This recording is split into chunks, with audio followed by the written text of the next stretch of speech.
To fix your washer that keeps tripping the breaker, you first need to understand the possible causes of the problem. The most common reasons for this issue include a faulty lid switch, a malfunctioning water level sensor, a short circuit in the wiring, or an overload of the washing machine's motor.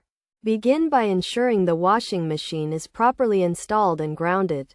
Check the power cord for any signs of damage and verify that the outlet is working correctly.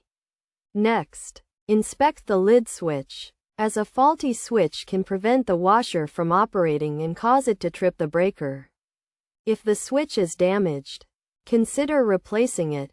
Another potential cause is the water level sensor, which can get clogged with debris or malfunction over time. Check the sensor for any blockages and clean or replace it as needed.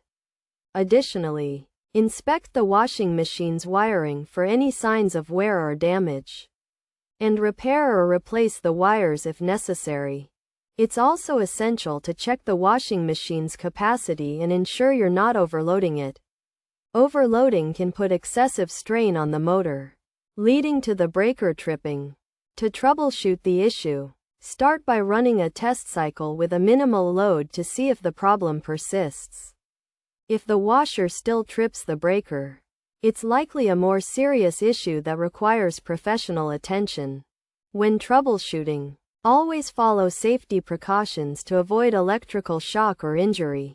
If you're unsure about any part of the process, consider consulting a professional appliance repair technician.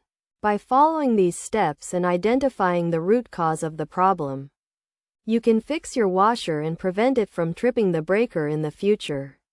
Remember to always refer to your washing machine's user manual for specific guidance on troubleshooting and repair.